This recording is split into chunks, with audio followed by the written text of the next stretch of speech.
Welcome to another edition of What the Fuck Happenings. Not really happenings, but they'll have to do. Don't really have any happenings. Here in Mendham, yes. So it's just the here in Mendham part without much happening. So probably not much. Don't have much video. There's nothing to video. So for the background, so I don't know what I'll put in there. Some kind of rubbish of some kind. No clue. Just don't really have a clue about a mission in terms of the conversation even. So probably shouldn't even post a video. Should just say, oh, no, this week just sucked. So nothing to report. But there's always something to say, I suppose. So what has been rolling in my head a little bit is just the whole communicating with people thing, the idea of there being important ideas that sort of comes out of the all philosophy conversations. You kind of have to say the real use of the damn thing is, getting somewhere, so to speak, would be identifying problems and identifying solutions and that kind of thing. It's not much purpose in this whole the effort of doing something fictional, fictional, doing something non-fictional. Yes, it's just stupid. Little things like that they just should have fixed so long ago. Doing something factual, we'll just say it that way, just fuck the word fiction. But anyway, trying to have a serious conversation about what it is to be alive when, if it's not going to come to anything, and, then you might as well just be telling stories. So I came a little bit with the Mystic, did a video on how he doesn't get some things like television and a certain bad book he read, The Catcher in the Rye. I don't even remember it, so I was thinking I have to go reread it, re-listen to it, re-watch it, however you do that nowadays. But you even do that. I watched some rather poorly made, well, it just looked like a made-for-TV thing almost. Anyway, just the background story of Einstein and Eddington, the guy who did the lensing experiment. And it was such a crock of shit. It was a nice little story, but you're just saying there's not three facts in this whole thing. It's just a story. And, to make people interesting, and you make you care about them, make them sympathetic. It just had all of that written all over it. And so it was just propaganda, Well, that's most of the history you get is propaganda. Most of everything you get is just this agenda stories, agenda narratives, agenda everything. And it's like that with even the cliches and other things. I like the phrase, for doctors, first do no harm. But it can't be taken seriously. Blood test is a good idea, so you got to stick a needle in, so you're doing some little bit of harm. You have to do some harm. You can't avoid it to do the good. And sometimes you have to risk a lot of harm to have a positive result. And so, it just doesn't work works as a generality. It doesn't work specifically. It's a loose image of reality. Not it's not tight, explicit and clear and reliable. I guess it would be the word to use. 100%, functional. It's kind of like, when I grew up with TV, couldn't even be sure the thing would turn on. They were so buggy. You never guaranteed. It's like, oh yeah, I'm going to go watch TV. Well, maybe. If the TV works. But just the subject of what entertains us. The only value TV had for me was, yes, you could see movies. And yeah, there were some cartoons that were funny or worth watching, and so there was some other junk I would watch. But its main value was Well, I mean, you could see, landing on the moon stuff, and that was interesting. But I mean, generally speaking, it was just a storyteller. Way to just get out of your own world and go into some other virtual world in a way, live some other narrative than your own narrative, blah, blah, blah. What if, that kind of mush. So mostly a waste of time, but obviously you do learn something through those stories, because the stories have to do with things that you never experienced maybe, and you never really thought about, and so it makes you think about things you never thought about, which is probably okay. So there's some value in all that mush, but people really do live these really different lives. Anyway, the thing I was thinking about, so I never got to it really, was the fact that there is this, it's like the mystics got all this philosophy down, like, okay, let's get serious about understanding what we are and what forms our thoughts and what compels our motion, and trying to get to the nut of it.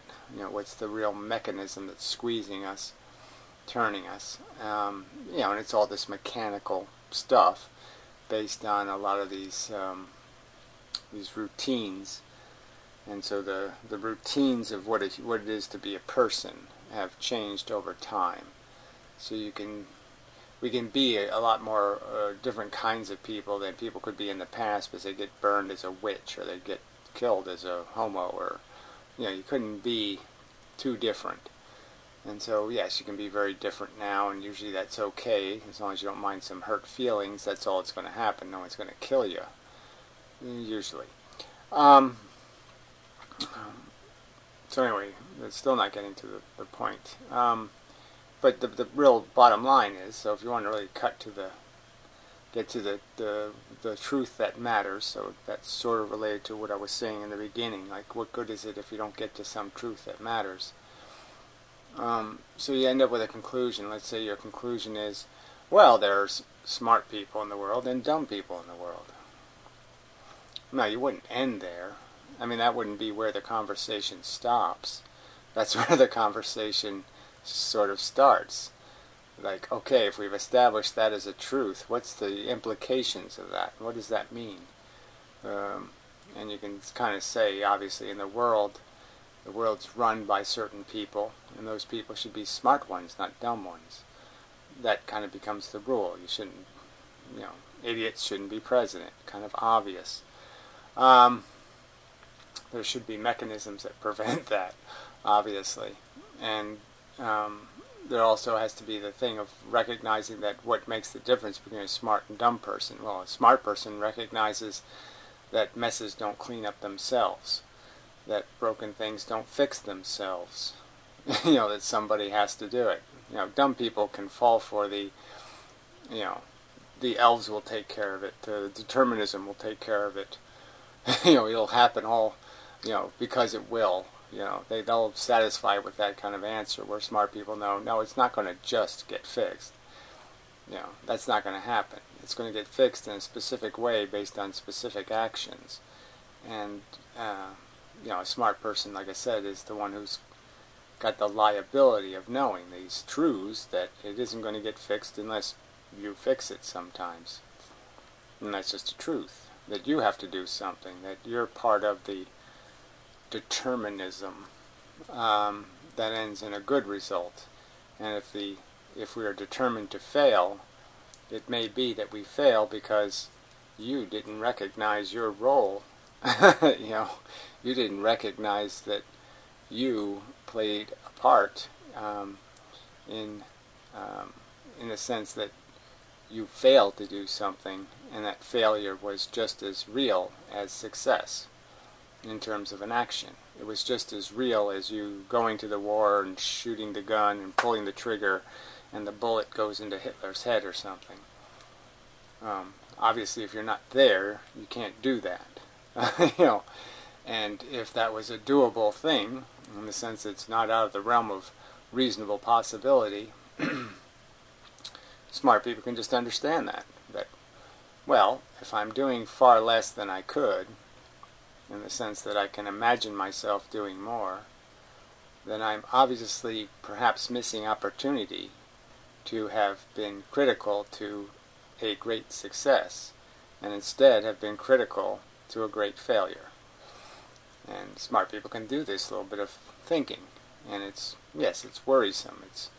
It causes some angst and some dissidence in the mind, because it's irritating to have to think about, oh, you mean I might have enabled somebody to get raped, or I might have enabled somebody to get killed on the highway drunk or something. I might have been a critical failure of mine. May have been extremely consequential, in the sense that I allowed my failure to be an integral part of the destruction of some good potential. That if it wasn't for my failure to intervene, the result, the product, the consequence is that 1 million people are dead, or in a horrible way, or killed in a horrible way, or something.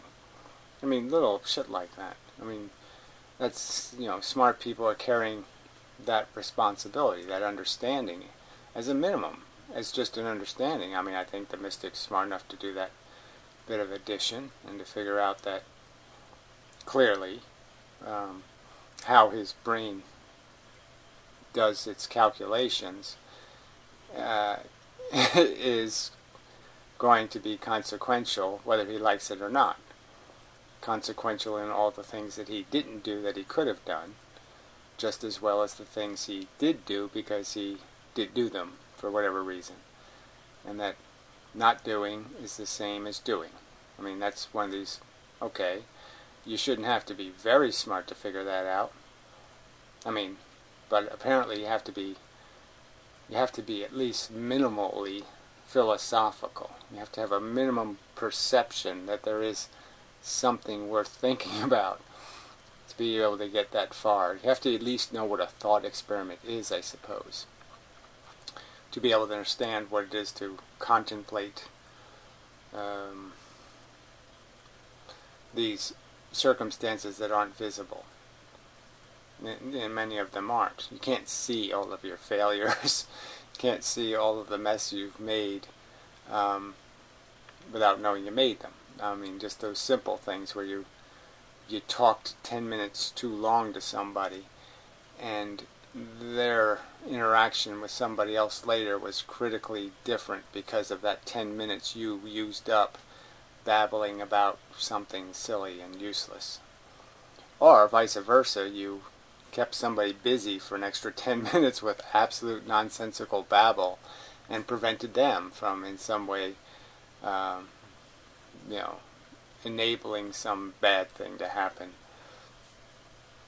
And so there's a ton of this stuff we can't see. We can't see the good or the bad effect. And so again, smart people say, well, what do you do in this circumstance where you can't see it clearly? Can't see it directly? Well, you say, well, can I see it probabilistically? Can I get an idea of what, generally speaking, is likely to be productive and what's likely to be destructive? And that's where you can do this simple math of understanding, well, if my brain's totally obsessed on what's happening to me, my story, my narrative, and it's not paying any attention to all the other narrative makers, storytellers, life livers, then I'm not very likely to be able to see the dangers that exist for the society as a whole, if all I'm saying is what's in it for me. So this is kind of, again, this isn't very hard to do. I mean, I've talked about this before, how you can kind of see how the present is kind of a small thing.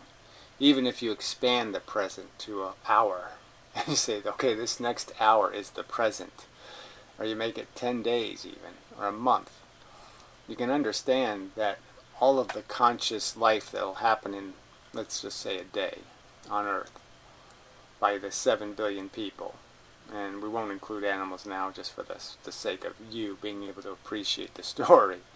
So apparently you can't understand the animals are doing this too.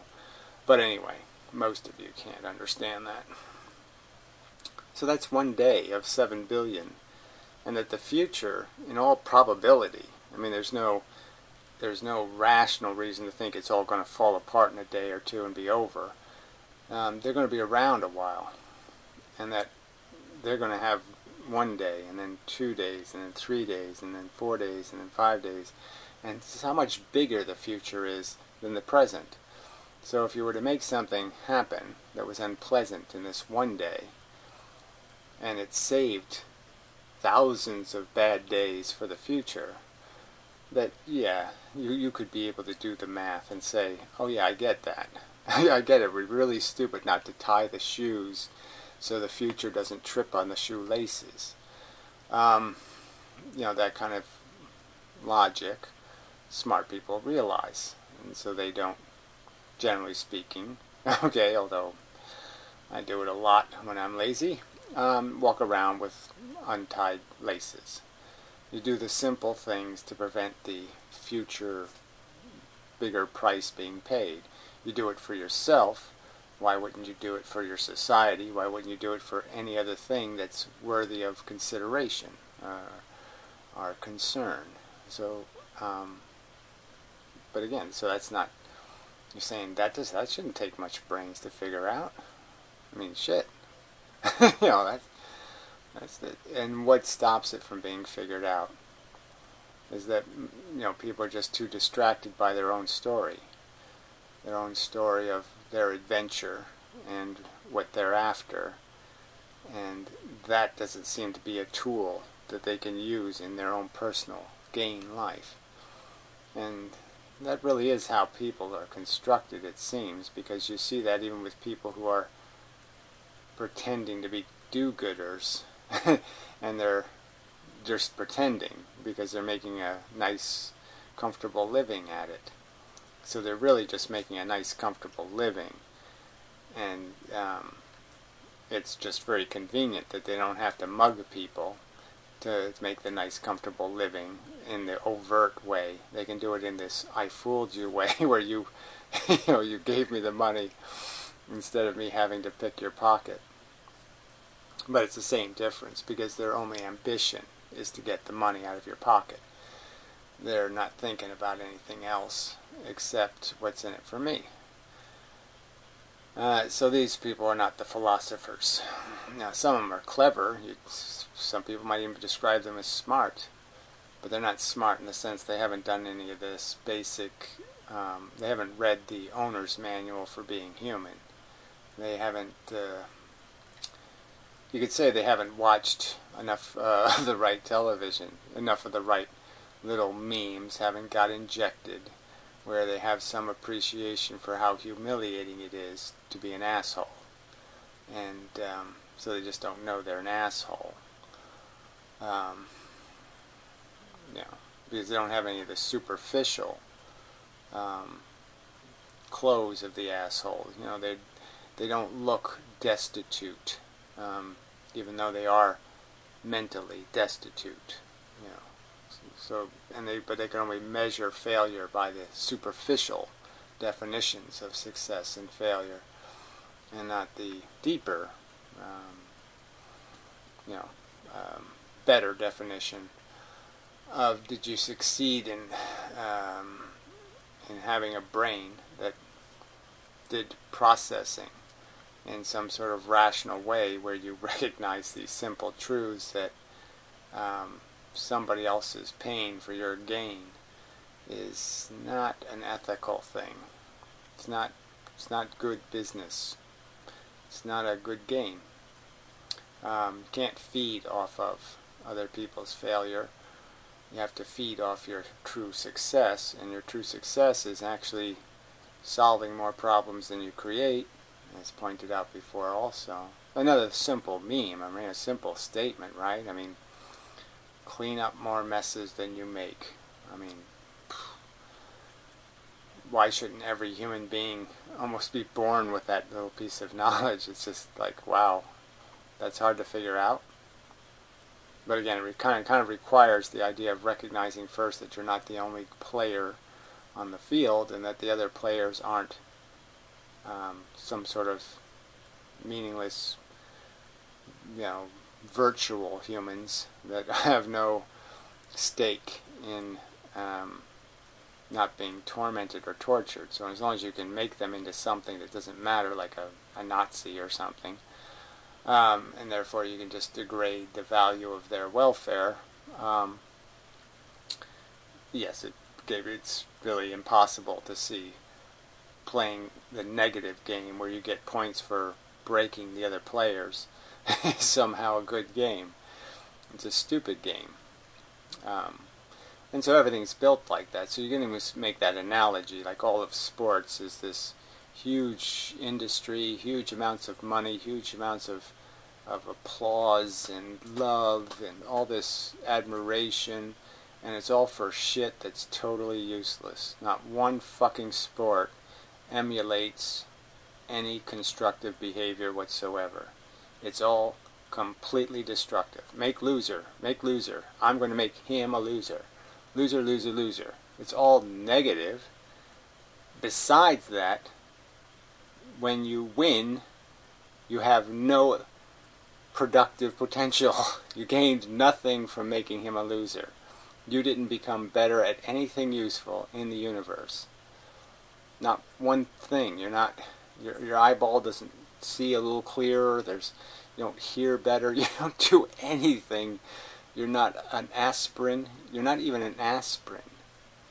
So I mean, you can grand slam and do all your brilliant I made a ton of losers thing. I mean, I made everybody into a loser, and it's not even worth an aspirin what you accomplished. And so when you look at that in our society and you say, so that's been going on for, hundreds of years, where we've been rewarding people for doing things that are just absolutely useless. I mean, horse racing makes a little more sense because horses need to pull things and work, and so it was a way of almost doing some evolution, making better horses. But you're not making better humans by making, Grand Slam winners in these silly sports.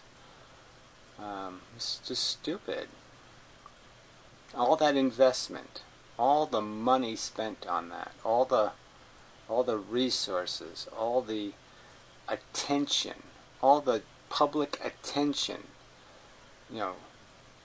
drooling watching that mush, and it does nothing to elevate the human condition in a real way. It's just a morphine for the present, and the disease is going to kill the future. It's, we take our painkiller, and the future will die because we didn't treat the disease. Instead of doing something to fix the social body, we gave it morphine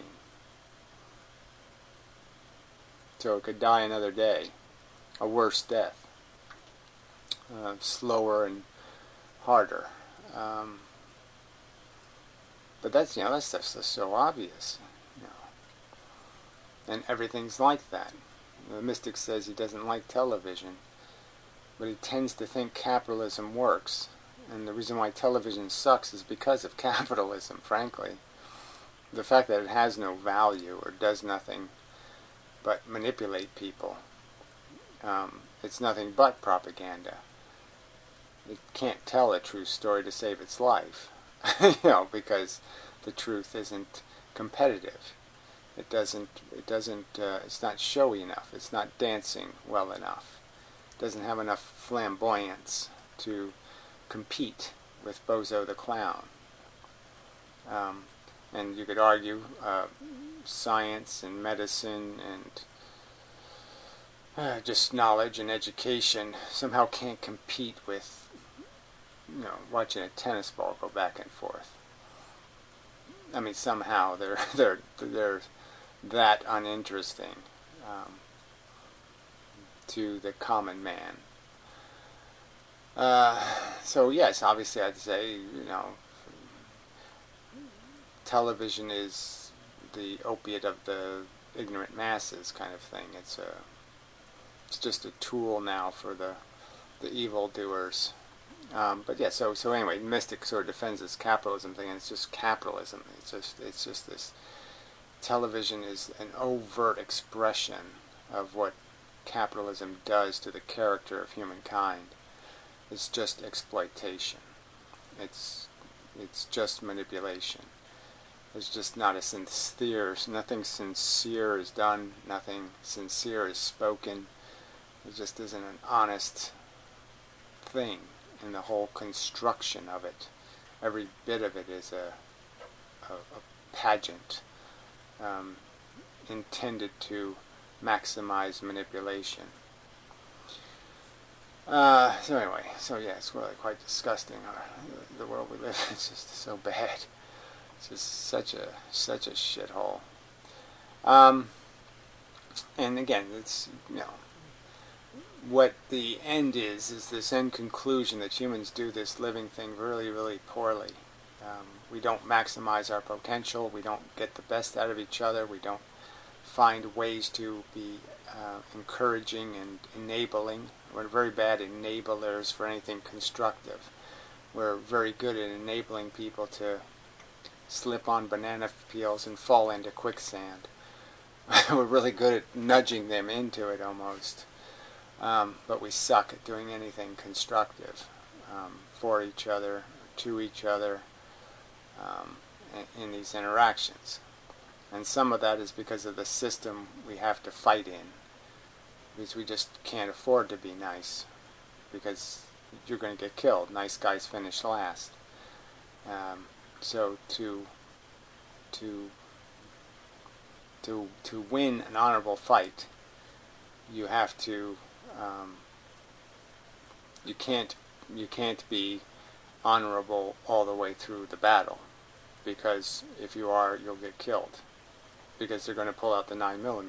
They're going to you're going to get killed by their cheats if you don't minimize your generosity and focus only on defending yourself from the slings and arrows.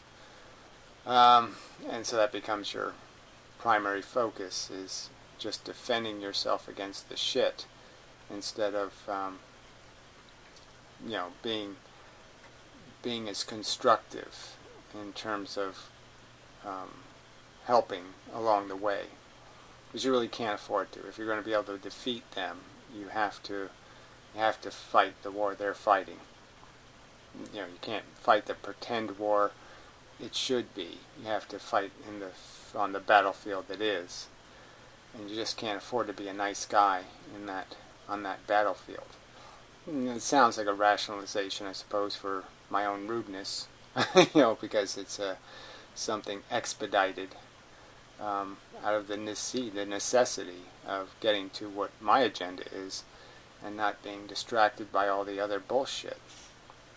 But I think it is I think it's whether it's a rationalization or not, it's a valid argument to make that you really can't afford to allow yourself to drown in helping others when you're trying to get to some location where you can help them all solve the problem.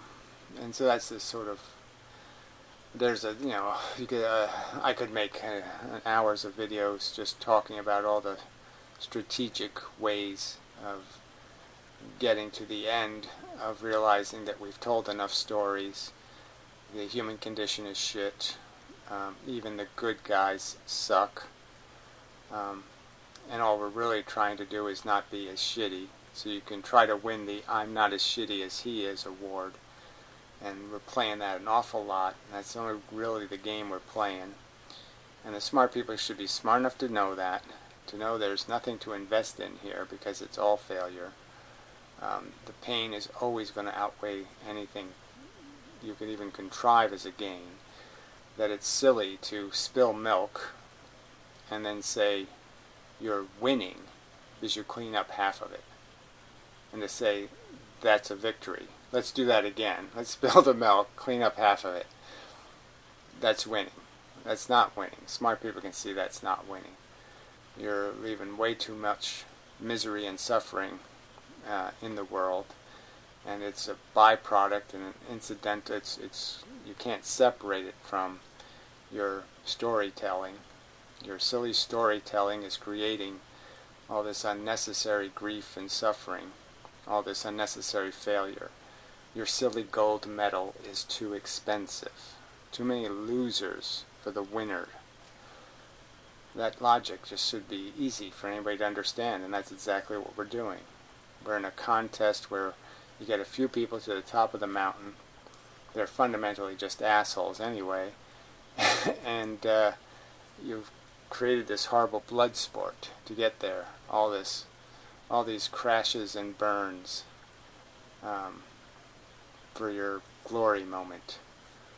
It's almost like the military statue thing, the famous Korean thing where they're lifting the flag up, the four guys. And you're just saying, oh yeah, it was worth it. No, it wasn't worth it. No, not even close. No, we stuck a flag in it. No, not even close. So anyway, that's probably enough of a pile of drivel and such. Obviously I don't think it's drivel, but obviously I think most people just say, oh, well, that's just, where's God in all of that mush, or what's in it for me? They're probably still saying that. What's in it for me? How does it make my cookies taste better? How's that going to make my wife sexier? I mean, if this isn't somehow going to make your life better, then somehow it's just not worth your time. Well, that's the sign I would put over the crematorium, the Insta burn. I'd have lots of little signs like that on the street. If I was running the world, I'd have lots of little trick stores that really weren't stores at all, and they'd just have a nice little sign on the outside. We've got what's in it for you.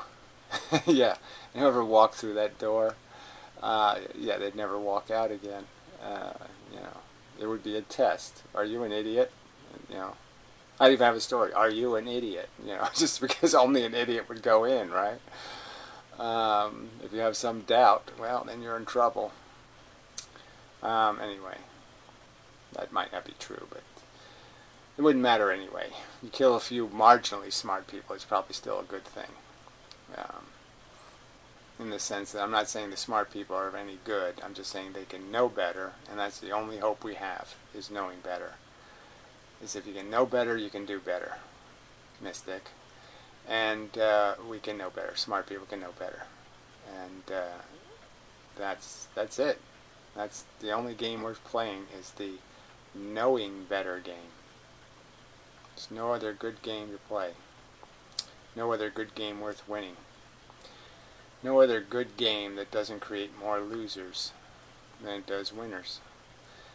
So, smart people have to recognize their responsibility here on Earth, and their primary responsibility is to tell the dumb fuckers, first do no harm, asswipe. No, you're not entitled to impose life. You're not God. You're not good enough. You're not smart enough. You're not devoted enough to the cause. You're not going to do all that needs to get done to ensure, which you can't do anyway, that you haven't made a mess. That you aren't just spilling milk. Spilling milk. Yeah. You have to know you're not doing that before you can know what you're doing is valid. You have to almost be able to prove with some kind of logic that you've escaped the possibility of failure, catastrophic failure. If you've left that as an option, as a possibility, then you're not doing good enough. Something like that. Alright, that's it. Enough. So, yeah, I'm going to be trying to do something better, but we'll see. This is what you get until I figure out how to do the something better thing.